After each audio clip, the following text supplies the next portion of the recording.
चलो माधुरी, आज हम उस गुप्ता की चाउमीन खाकर आते हैं। तुम्हें बहुत पसंद है ना वो?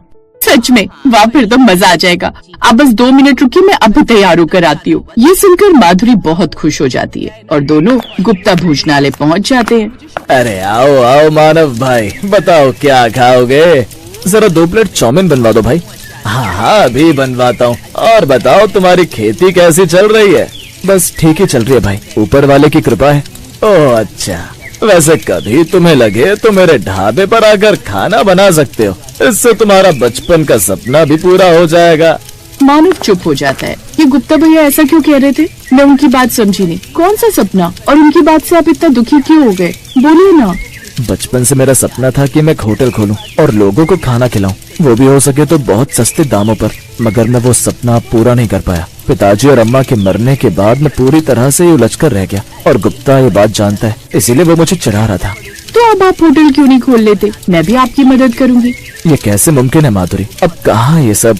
क्यों मुमकिन नहीं है? हमने जो भी कुछ पैसे बचाए हैं उनसे हम ये काम शुरू कर सकते हैं। और रही बात खेतों में काम करने की, तो अगर हम मिलकर वहाँ काम करेंगे तो दोपहर तक काम खत्म हो जाएगा। उसके बाद हम अपने होटल में काम कर सकते हैं। वैसे सुझाव इतना भी बुरा नहीं, मगर ऐसे में तो तुम्हारा काम भी बहुत बढ़ जाएगा। अरे तो क्या हुआ? आपका सपना पूरा करने के लिए मैं इतना तो कर ही सकती हूँ। और होटल में हम शुद्ध और स्वस्थ भोजन ही बनाएंगे और हम उसे बहुत ही कम दामों पर बेचेंगे, जिससे गरीब भी हमारे होटल में खा सके। ये सब सुनकर और सोचकर मानव के मन में एक नई उमंग भर गई थी। लेकिन तभी पीछे से किसी की जोर जोर से हंसने की आवाज आती है। ये कोई और नहीं, गुप्ता था।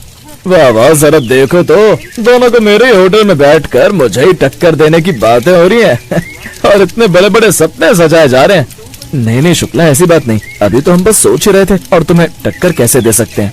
तभी तो बोल रहा हूँ, ये ख्याल भी दिमाग से निकाल दो। ये लो चाउमीन खाओ और घर जाकर चुपचाप सो जाओ। कल सुबह खेतों में काम भी करने जाना होगा ना।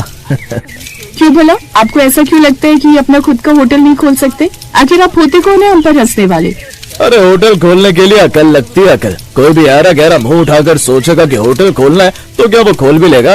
अरे मैं तो लोगों को ऐसा खाना खिलाऊंगा जो सस्ता भी होगा और अच्छा भी, बस तुम देखते जाओ। वो दोनों अपनी चाउमीन पैक करवा लेते हैं और वापस अपने घर आ जाते हैं। घर में चाउमीन खाते खाते मानव कहता है, शायद हमने गुप्ता के सामने कुछ ज्यादा ही बोल दिया। अगर हम अपना होटल नहीं खोल पाए तो फिर तो वो हम पर खूब हंसेगा। अब छोड़िए उसे और ये सोचिए कि होटल का नाम क्या रखना है। वो तो मैंने सोच भी लिया है और ये भी सोच लिया है कि बनाना क्या है। इसी तरह हंसते बातें करते हुए दोनों खाना खाकर सो जाते हैं। अगले दिन सुबह सुबह दोनों जल्दी उठ जाते हैं और खेतों में चले जाते हैं। हाँ तो कमर कस लीजिए, ये खेतों का काम जल्दी से निपटाकर हम अपने बचाए हुए पैसे निकालेंगे और उनसे होटल में खाना बनाने का राशन लेकर आएंगे। लेकिन हम अपना होटल खोलेंगे कहाँ पर? हमें जगह भी तो चाहिए होगी ना। क्यों ना हम अपने घर में होटल खोल लें। देखिए, हम जंगल जाएंगे और खुद कुछ लकड़ियाँ काट कर ले आएंगे। उन्हें बढ़ई को देकर हम छोटी छोटी कुर्सियाँ और टेबल बनवा लेंगे और घर के बाहर रख देंगे। और बाहर वाले कमरे में हम पूरी रसोई बना देंगे और कुछ दिन के लिए हम पीछे वाले कमरे में रह लेंगे। साथ ही एक छोटा सा ठेला उधार लेकर उसमें सब बनाया हुआ खाना व्यवस्थित कर देंगे। मानव को इसका विचार सही लगता है और अब वो दोनों ऐसा ही करते हैं। बढ़ई को लकड़ियाँ देने के बाद वो दोनों बाजार से थोड़ा जरूरी राशन भी ले आते हैं। जी आपने अभी तक बताया नहीं कि हम बनाएंगे क्या? मेरे खेत के बैंगन और मेरी पत्नी के हाथों के स्वादिष्ट सब्जी और चावल के साथ, जिसे बनाकर तुम हर बार मेरा दिल जीत लेती हो।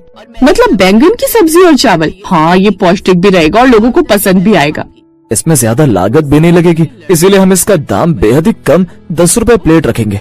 बिल्कुल ठीक कहा जी। 2 दिन बाद उनकी सारी कुर्सियाँ टेबल सब बनकर तैयार हो जाते हैं और अब वो सब कुछ अच्छे से सेट कर लेते हैं।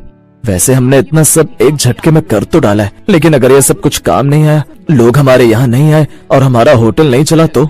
अरे अगर मुझे पता चलता कि हमारे आसपास कहीं इतना अच्छा स्वादिष्ट बैंगन की सब्जी और चावल मिल रहा है ना, मैं तो जरूर जाती खाने। अगले दिन सुबह जल्दी उठकर मानव बाहर सब कुछ अच्छे से सजा देता है। उनका ठेला आ चुका था और कुर्सियाँ भी लग गई थी। होटल के नाम का एक बोर्ड भी लगा दिया था जिस पर लिखा था माधुरी भोजनालय। चलो मैं जल्दी से एक बार खेतों में काम करके आता हूँ। ठीक है, अच्छे से जाइएगा और जरा जल्दी वापस आइएगा। तब तक मैं खाना बनाने की सब तैयारी शुरू करती हूँ। मानव खेतों में चला जाता है और माधुरी बड़े से बर्तन में बैंगन की सब्जी और चावल बनाने लगती है। कुछ देर बाद मानव भी आ जाता है और दोनों मिलकर बाहर ठेले पर खाना बनाने लगते हैं। साथ ही उसने होटल के बोर्ड पर यह भी लिख दिया था कि एक थाली सिर्फ 10 रुपए की है। पहले तो कुछ देर तक कोई नहीं आता है। माधुरी, अब तक कोई आया ही नहीं, मुझे तो बहुत चिंता हो रही है। चिंता मत करिए, अभी तो बस शुरुआत है। अभी एक रिक्शा वाला वहाँ से गुजरता है, उसकी नजर बोर्ड पर पड़ती है और वो रुक जाता है। अरे भैया, सच में बैंगन की सब्जी और चावल की थाली सिर्फ 10 रुपए की है क्या? हाँ हाँ, 10 रुपए में स्वादिष्ट बैंगन की सब्जी और चावल भी। ये तो पहली बार सुने हैं।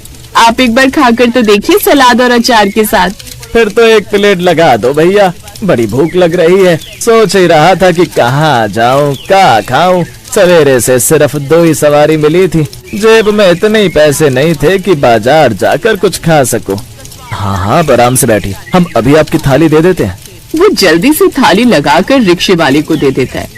दोनों उसे देखने लगते हैं। दोनों मन ही मन बहुत खुश हो रहे थे। खाना खाकर वो रिक्शे वाला कहता है, वाह भैया, ये तो बड़ा ही स्वादिष्ट था, वो भी सिर्फ 10 रुपया में। दोस्तों को भी बताऊंगा आपके बारे में और सबसे कहूंगा कि यहीं आ जाएं। आप तो हम गरीबों के लिए मसीहा है साहब, मसीहा। हाँ हाँ, बिल्कुल बिल्कुल, ये लीजिए 10 रुपए। अभी हम चलते हैं, मगर कल फिर आएंगे। अब उसने जाकर और भी लोगों को बता दिया, जिससे उनके पास और भी ग्राहक आने लगे और उनका काम खूब अच्छे से चलने लगा। अब लोग उनके पास ही आने लगे, जिससे अब गुप्ता के ढाबे पर और भी असर पड़ने लगा। उसका काम अब काफी मंदा पड़ गया और कुछ समय बाद उसका काम पूरी तरह से बंद हो गया। तो वही माधुरी और मानव का काम इतना अच्छा चलने लगा कि अब उन्होंने रेस्टोरेंट खोल लिया और हर चीज बेचने लगे, लेकिन दाम उन्होंने आज भी कम ही रखे।